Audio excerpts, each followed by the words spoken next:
The doorbell rang at exactly 7:43 p.m. on a Tuesday. I remember the time clearly because I was halfway through grading a truly abysmal stack of sophomore essays on Lord of the Flies. One student said Piggy represented capitalism because he was always trying to sell his ideas. That was the kind of intellectual genius I was up against. Anyway, my red pen was still warm when I opened the door to a kid who looked vaguely familiar. Same black hair, same uncomfortable height, same stare I give my reflection when I think about buying a convertible. 18, maybe 19 years old, shuffling his feet like he was about to confess to breaking a window. "You Adam Keller?" he asked, his voice cracking like a teenage villain in a Disney Channel drama. "That's me. I'm Eli Brenner." He hesitated, then stuck his hand out. "I'm your son. Now, look, 20 years of teaching high school physics trains a man to keep a straight face, even when a student insists the earth is flat, because my uncle's drone flew off at once. But this felt like someone had yanked the floor out from under me and replaced it with an ice rink. Behind me, I heard the dull thwack of my wife Monica chopping vegetables in the kitchen. She had this rhythmic, mechanical precision to her cooking, every slice timed like a metronome powered by resentment. I didn't move. Couldn't. The only thing I managed to say was, "Excuse me?" Eli pulled out a folded photograph like a magician performing the most awkward trick of all time. It was me. Well, college me, skinny and smug, with my arm around a girl I hadn't thought of in decades. Jessica Brenner. Summer fling, sophomore year. She ghosted me when I transferred schools. And now, apparently, she'd left behind more than just a mixed tape and a broken dorm room fan. "I've been looking for you for years," Eli said. Before I could say anything remotely coherent, Monica's voice cut through the air like a meat cleaver. "Adam, who's at the door?" I should have shut it. Should have said it was a Jehovah's Witness. But instead, I turned and said the dumbest thing I've ever uttered in my life. "This is Eli. He says he's my son." The dish towel slipped from her hand and hit the tile in slow motion. Her face contorted like a Rubik's Cube made of rage. "You're what?" I stammered. "It might not be true. Maybe. Technically. I mean, my birth certificate says father unknown." Eli interjected helpfully. "But I've got this photo and Mom said." "Jessica never told me." I snapped. "She tried," he said. "You were already gone." It was at that moment that Monica stepped forward, eyes like freshly sharpened knives. "Inside," she said through clenched teeth. To Eli, "You need to leave." He held up his hands like a hostage. "I just wanted to meet him. I'm staying at the Holiday Inn Express on Maple." I gave a weak nod. "Room number? 214. I'll go. But I hope you call me." Then he was gone. The door clicked shut behind him, and Monica turned to me with a face that could curdle milk from across the room. "You cheated on me. It was before you and I. Monica, we weren't even dating yet. Don't lie to me. Not with him standing right there, made out of your face." I raised both hands, like I could push the chaos away by sheer force of will. I didn't know, and I didn't. But knowing Monica, this wasn't about logic. It was about control. And suddenly, I'd handed her a live grenade with a sticky note on it that read, "Surprise." The house was quiet that night. Not peaceful quiet, hostage quiet. Monica didn't slam cabinets or throw wine glasses or start a dramatic monologue with "How dare you." That would have been a relief. Instead, she moved around in utter silence. The kind of silence that follows a nuclear blast.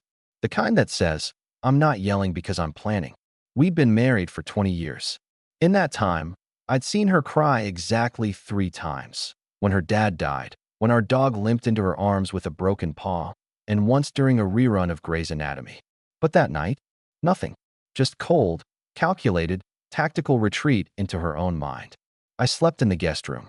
Correction, I lay awake in the guest room, staring at the ceiling like it had answers. I kept replaying Eli's words in my head. "She tried to tell you." Jessica always was direct. But the problem with truth is timing. And apparently, I missed mine by 18 years. The next morning, I found Monica at the kitchen island, sipping her coffee like it had personally betrayed her.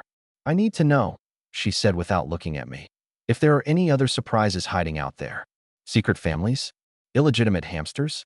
Anything?" "No," I said. "Just one very confused, very tall kid with my eyebrows."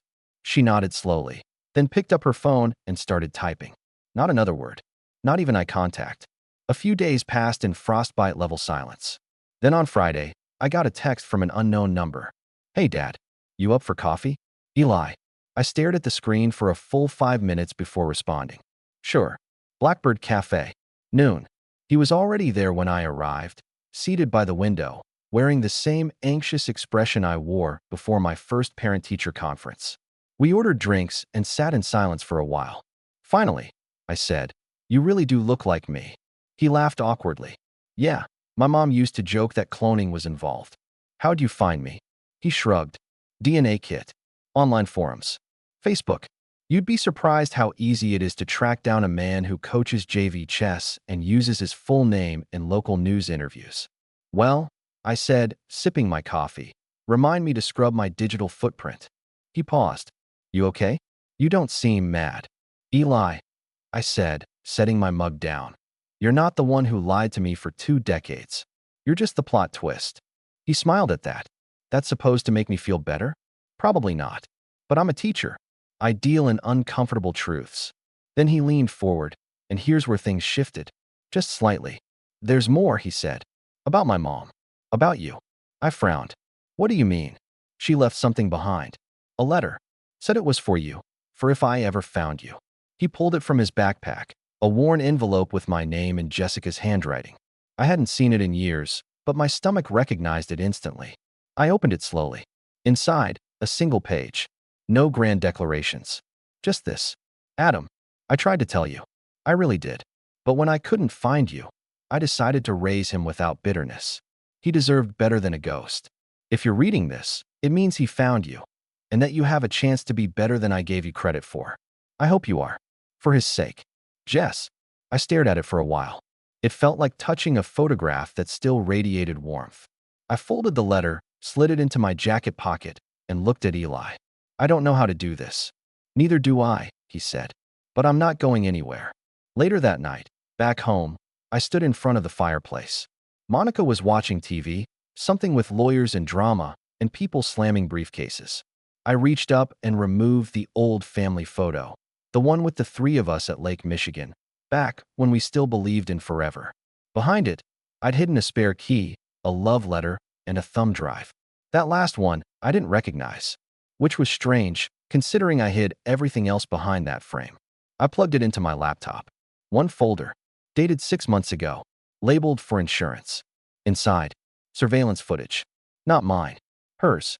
The footage was grainy, like something out of a late-night tabloid sting. Angled low, time-stamped, shaky. But it was enough. Enough to shatter the version of reality I'd been clinging to like a man holding a door shut during a hurricane. It was Monica, my wife, sitting on a patio I didn't recognize, wearing that soft gray sweater she claimed she lost last fall. And across from her, legs crossed, grin dialed to 11, was a man I did recognize. Nathan Lang, her boss. Nathan, he's just a mentor, Lang. Nathan, you'd like him if you tried, Lang. Nathan, honestly, stop being insecure, Adam Lang. I watched them laugh. Watched her touch his arm. Watched her lean in too close over a glass of wine she used to only order on our anniversary. They weren't kissing. Not in the footage. But the proximity was loud. Familiar. Flirtatious. The kind of body language you reserve for someone who's already seen you barefoot and unfiltered. I clicked to the next video. A different angle. Different night. Same 2 people. This time, they were indoors. Candlelight. The kind of ambience you only create if you're hoping clothes become optional. She was smiling. Not the tight, polite smile she'd reserved for me these last few years. No, this one was real. Open. Happy. I closed the laptop. For a long time, I just sat there in the dark, hands steepled under my chin like I was praying. Not for forgiveness. Not even for clarity. Just direction. The thing is, when someone betrays you once, it hurts. But when they do it while accusing you of being the unfaithful one, that's when the damage gets surgical. Precise. Intentional. Now I understood Monica's fury the night Eli showed up. It wasn't about betrayal. It was about losing the moral high ground. And Monica? She thrived on being the victim with a gavel. So I waited. Observed. I didn't accuse her. Didn't confront her. I let her move around the house like everything was fine. Let her believe I was still swimming in guilt over my surprised son. She took long calls in the bathroom. Left her wine glass out next to half-finished lists of work tasks. that smelled suspiciously like excuses. She went to conferences every other weekend. I made her coffee in the mornings, picked up dry cleaning, smiled like a man finally on the other side of a marital storm. Then one Thursday evening, she came into the living room holding 2 wine glasses and said something I'll never forget. "I think we should go on a trip," she said, voice light. "Somewhere quiet. Reset. Get back to us." I raised an eyebrow. "You serious?" She nodded. "There's this cabin Nathan mentioned." His friend's cabin. "It's remote, no cell signal, just nature. I think it could be good for us." I blinked. "You want me to go to a remote cabin, recommended by your boss?" Her smile faltered for just a second. Then she said, "It's not like that, Adam. This is me trying." I sipped the wine she handed me. It tasted expensive, like guilt and distraction. "Well," I said, "you always did love a good performance." She tilted her head. "What's that supposed to mean?" I smiled, slow and easy. "Nothing. The plan was set. We'd drive out next weekend. Just the two of us. Off-grid. Reconnecting." And what she didn't know, what she never saw coming, was that I'd already been to that cabin once. With Eli.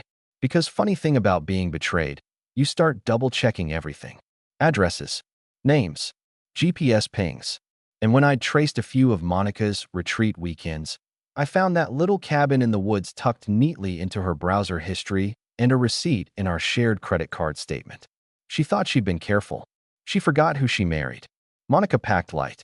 Just one duffel bag, a weatherproof jacket, and the travel-sized toiletries she always arranged like she was auditioning for a Pinterest board.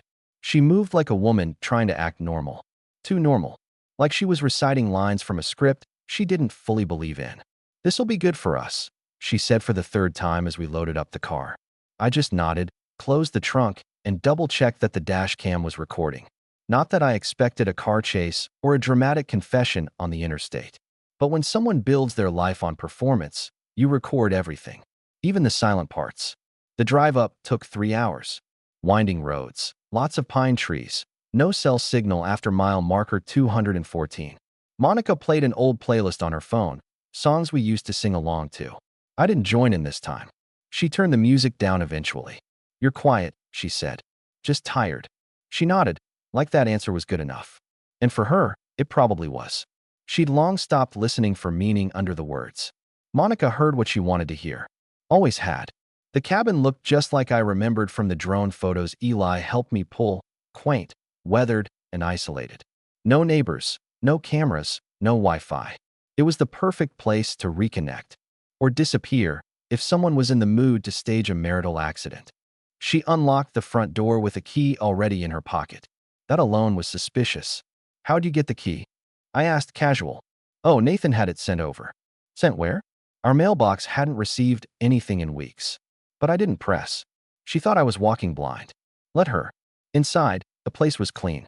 Too clean. No dust, no cobwebs, not even a loose floorboard. And there were 2 glasses on the counter, already set out. Monica caught me looking. "He probably left them out. He said he and his girlfriend stayed here last weekend." That was her first mistake. Nathan's girlfriend, according to his company bio, lived in Spain. And according to the footage on that thumb drive, Monica was the girlfriend, at least for the last 6 months. We spent the first few hours in fake domestic bliss. She unpacked our bags, opened a bottle of red, and started dinner. Pasta, salad, garlic bread, the usual comfort menu. The kind you serve before delivering bad news, or after doing something that requires a distraction. I helped with the garlic.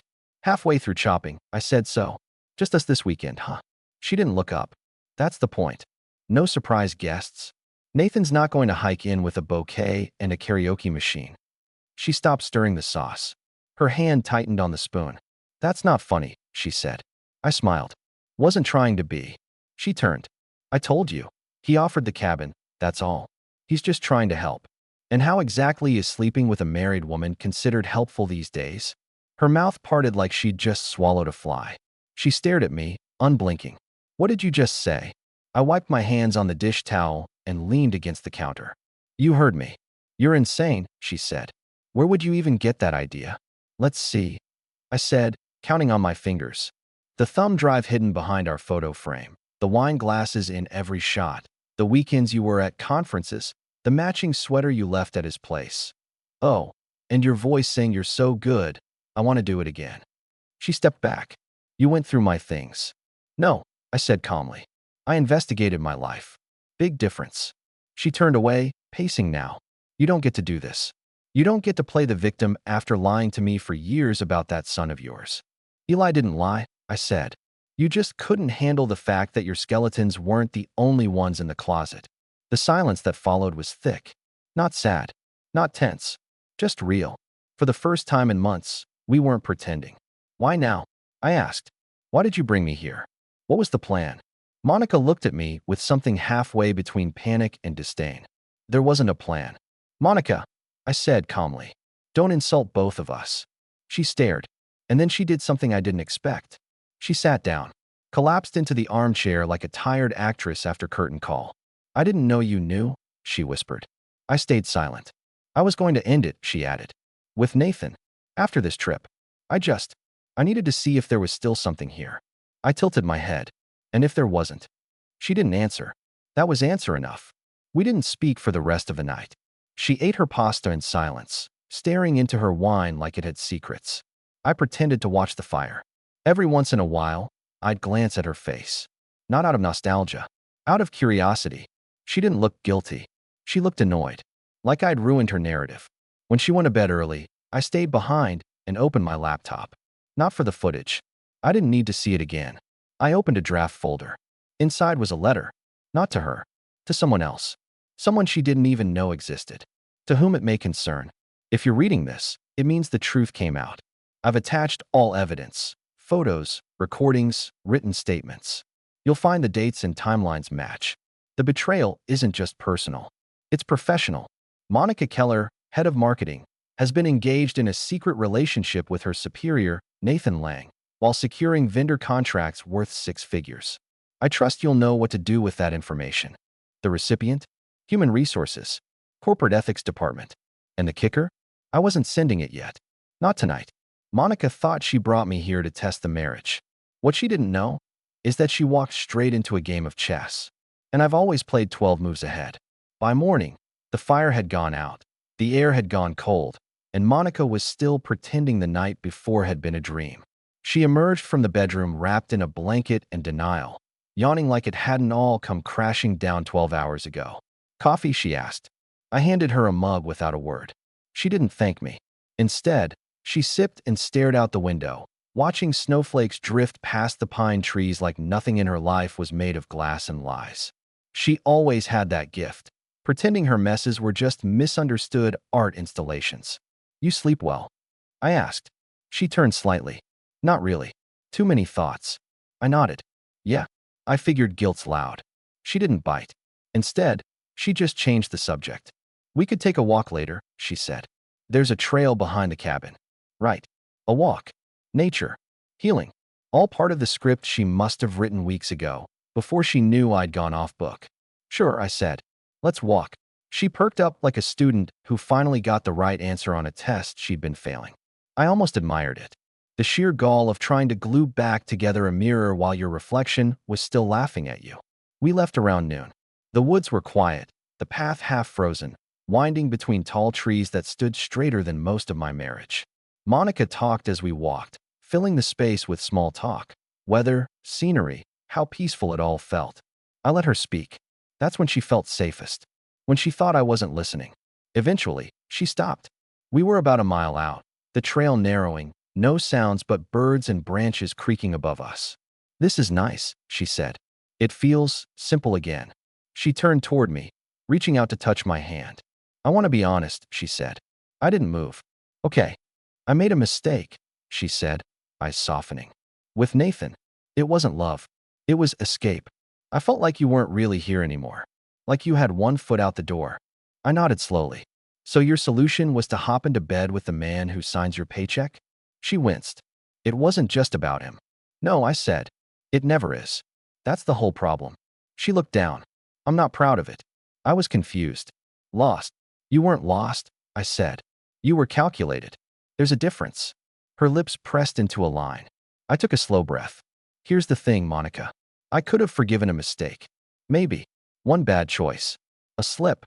She looked up, hopeful. But this? I said. This was a campaign.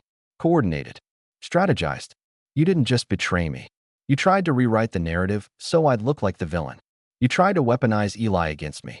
Like he was proof I wasn't trustworthy. Her expression hardened. I was hurt, she said. You were bored, I corrected. And bored people get sloppy. Her face flushed red. So what? You want a divorce? That it? No, I said. You don't get to walk away clean. She narrowed her eyes. What does that mean? It means, I said, pulling my phone from my coat, that while you were playing footsie with your boss, you forgot who you married. I showed her the screen. An email. Already drafted. Addressed to Nathan's boss. CC'd to corporate. Subject line, misconduct investigation, Lang and Keller. She stared at it like it was a loaded weapon. You wouldn't. I would, I said. And I did. Just haven't hit send yet. Her voice dropped. You'd ruin my job? My career. No, I said. Nathan did that. You just helped. You've lost your mind. On the contrary, I said. This is the clearest I've been in years. She stepped back, eyes darting, like she was looking for an exit that didn't exist. You don't have proof, she said, desperate now. Monica, I said with a tired smile, you're a marketer. You should know by now, I don't sell without receipts. Then I turned and walked back down the trail. She didn't follow. When I got back to the cabin, I sat at the little pinewood table, opened my laptop, and hovered over the send button. I wasn't in a rush.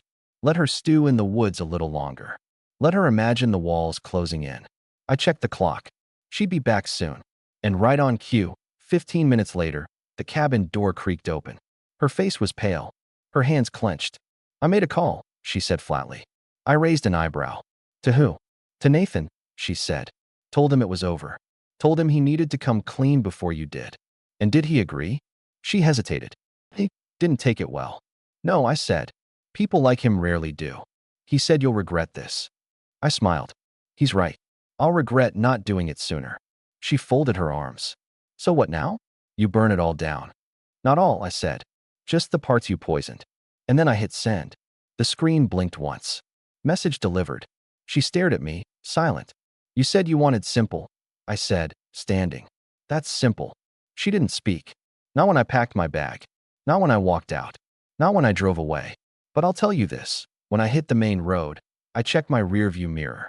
And for the first time in years, her face wasn't there. I didn't go home right away. Instead, I checked into a modest roadside motel.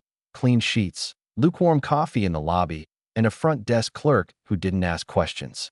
The kind of place where no one cares why a middle-aged man shows up with an overnight bag and the expression of someone who just finished burning down his own life. Room 112. Second floor. View of nothing. I slept for 10 hours straight. First real sleep in weeks. When I woke up, the first thing I checked was my inbox.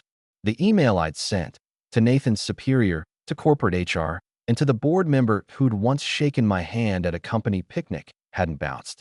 That was the only confirmation I needed. By noon, the chain reaction had begun. I got a voicemail from an unfamiliar number. Mr. Keller, this is Rhonda Simmons, Senior Director of HR at Wingrove Solutions. We'd appreciate a chance to speak with you regarding the documentation you submitted yesterday. Please call at your earliest convenience. Professional. Measured. But behind that corporate tone, I could hear it, the sound of glass cracking. That quiet panic when people realize their golden boy executive has been playing poker with loaded dice. Nathan was done. And Monica? She had no idea just how far the ripple would travel. I turned my phone off. That night, I ordered Chinese food and watched reruns of Jeopardy. Every answer was a question, and none of them were about infidelity, betrayal, or corporate liability. It was peaceful. Briefly. Then came the second knock on the door. It was Eli. He stood there in the motel hallway, taller than I remembered, wearing a University of Michigan hoodie and a cautious expression. How'd you find me? I asked. Monica called, he said. Sounded like she was mid-tantrum and mid-meltdown. Sounds accurate. She asked if I knew where you were. Said you went rogue. I told her I didn't, but I figured this was the kind of motel a rogue dad might pick. I stepped aside, let him in. He dropped into the armchair and looked around. This is very emotionally divorced man chic. Thanks. The free shampoo's mint-scented despair. He grinned. So she really did it, huh? Cheated. I nodded. For months. Maybe longer. Damn. He sat forward. And you torched it. started the fire, handed her the matches, and walked away. He gave a low whistle. You okay? I thought about that. I think I'm past the part where I expected it to hurt more, I said. Now it just feels quiet, like standing in the wreckage and realizing it's finally stopped burning. We sat in silence for a few minutes, listening to the hum of the motel's ice machine. Then Eli said something that caught me off guard. She would have hated me, wouldn't she? I turned to him. What? If I'd come earlier? If she'd known I existed 10 years ago, she would have hated me. I shook my head. No, she would have tolerated you. That's worse. He smiled without humor. Well, lucky me. I leaned back in the creaky motel chair. You're nothing like her. And for the record, you didn't ruin anything. You just showed up. The rest? That was already broken. You just gave me a reason to see it. He nodded slowly. So what now? Now, I said, I go back. Eventually. Face the paperwork. Sell the house. Clean out the emotional junk drawer. And her. She'll land on her feet. I said. She always does. Might not be in marketing. Might not be with Nathan. But she'll find a way to spin it. She called me a weapon the other night, Eli muttered. Said I was the wedge that blew up her life. I laughed. Of course she did. People like Monica only believe in consequences when they have someone else to blame. Eli stood, stretching. You think she'll come after you? Financially, she might try, I said. But I've got enough receipts to wallpaper a courtroom. He raised an eyebrow. You've been planning this. I've been watching. There's a difference. He walked to the door, then turned back. You know, I came looking for you because I wanted to find a dad. Not a strategist. Not a guy who could blow up a marriage with precision. Sorry to disappoint. You didn't, he said. You handled it. Most people would have folded. But you didn't just fight back. You made it count. I didn't have a response to that. So I just nodded. He left. I didn't sleep much that night. Not because I was upset, but because for the first time in 20 years, my mind wasn't crowded with Monica's voice. The silence was unfamiliar, but not unwelcome. The next morning, I drove home. The driveway was empty. Her car was gone. Inside, the house smelled like bleach and cheap apologies. The framed photo on the mantel, us at Lake Tahoe, smiling like fools, had been turned face down. I left it that way. On the kitchen counter was a note. Neat, centered, on monogrammed stationery. Adam, I don't know what version of yourself you've become, but I barely recognize you anymore. You think you've won, that you're in control. But this isn't power, it's bitterness dressed up as principle. I hope you enjoy the ruins. I'm done playing your games. Monica. I chuckled. It wasn't a game. It was justice. Served cold, calculated, and overdue. I walked into the office, fired up my desktop, and opened a new folder. Name. The exit file. Because this wasn't over. The next move? Mine again. I started with the bank statements. Nothing illegal, just curious. Withdrawals from the same ATM near Nathan's building. Midday, middle of the week, when Monica was supposedly working from home. A few hotel charges tucked between grocery bills and charity donations. Enough breadcrumbs to lead any auditor to a rather uncomfortable loaf of truth. Then came the contracts. Vendor agreements with companies Nathan owned in advisory capacity. Monica's name on the routing approvals. No red flags on the surface, but dig just a little deeper and it all smelled like unreported conflict of interest. I compiled everything into a single zip folder. I called it goodbyemonica.zip. Tacky, maybe, but I wasn't above a little poetic labeling. The exit file wasn't meant for Monica. It was for protection, leverage, insurance. Because if there's one thing you learn after a marriage built on smiles and strategy, it's that betrayal doesn't walk alone. It always brings its lawyer friends. Once it was organized, I placed it on 3 thumb drives. One for me, one for Eli, and one. Well, that one went in a prepaid envelope to Monica's corporate legal team. Anonymous return address, of course. Let her try and say she didn't see it coming. It had been 5 days since I returned to the house. Monica hadn't come back, but traces of her lingered like perfume after a storm. Her scarf was still on the coat rack. Her nail polish was still in the downstairs bathroom. A pair of heels stood by the door like they were still waiting to be worn to someone else's dinner party. And then came the message. Not a voicemail. Not a text. A handwritten note slid through the mail slot in a plain envelope. No stamp. No return address. It read, "You always needed control more than love. Now you have both alone. Was it worth it? M." I smiled. Not out of joy. Out of recognition. This was her final move. Her signature play, guilt. But it didn't land. Because love without respect is just noise. And control? She lost at the moment she assumed I'd never fight back. I walked the note out to the fire pit. Struck a match. Watched it curl, blacken, and vanish. One move left. It hit me 2 weeks later, what I hadn't done yet. I hadn't rewritten the will. Monica was still listed as my emergency contact, healthcare proxy, and primary beneficiary.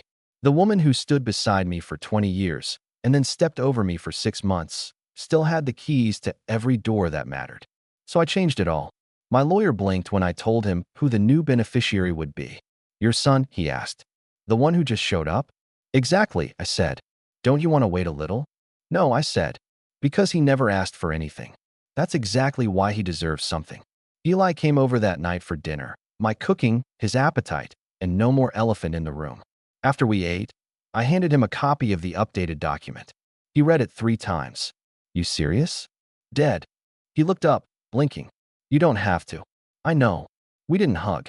We're not those guys. But we sat in silence, and it felt good. Clean. True. It arrived in the mail on a Wednesday. A glossy white envelope with embossed gold lettering. The Langkeller Foundation Gala. That's right. She hyphenated their names. No shame, no subtlety. Public image was everything, after all. They were launching a foundation for relationship transparency in corporate settings. You couldn't make this up. The gala was being held at the Skylark Hotel, same one Monica used to sneak off to during team retreats. I RSVP'd with one word, attending. Not because I wanted drama, not because I missed her, but because there's something deeply satisfying about bringing the full circle to its final dot. I didn't wear a tux. I wore the same suit she once called too safe. Fit better now. I walked in halfway through the champagne toasts. Nathan was on stage. Monica sat beaming next to him, hand on his knee like she'd won the lottery. A room full of polished smiles, clinking glasses, and well-rehearsed hypocrisy. Then the screen behind them flickered and started playing. Footage. Not violent. Not vulgar. Just informative. Clips from their private dinners. Laughing over client names. Bragging about insider leverage. Nathan smirking as he said, they'd never come after me. I'm the face. The room froze. Monica turned pale. Nathan stuttered something about a tech error. And I turned and walked out before they could spot me. In the lobby, a man I didn't recognize caught up to me. You're Keller, right? I nodded. I'm from legal. Just wanted to say, well played. I shook his hand. It wasn't revenge, I said. It was clarity. He smiled. Sure. Let's go with that. Outside, the air was crisp. Quiet. I texted Eli. It's done. He replied 5 seconds later. You okay? I'm better. I wrote back. I'm free. And I was. Not because Monica was gone, but because I was.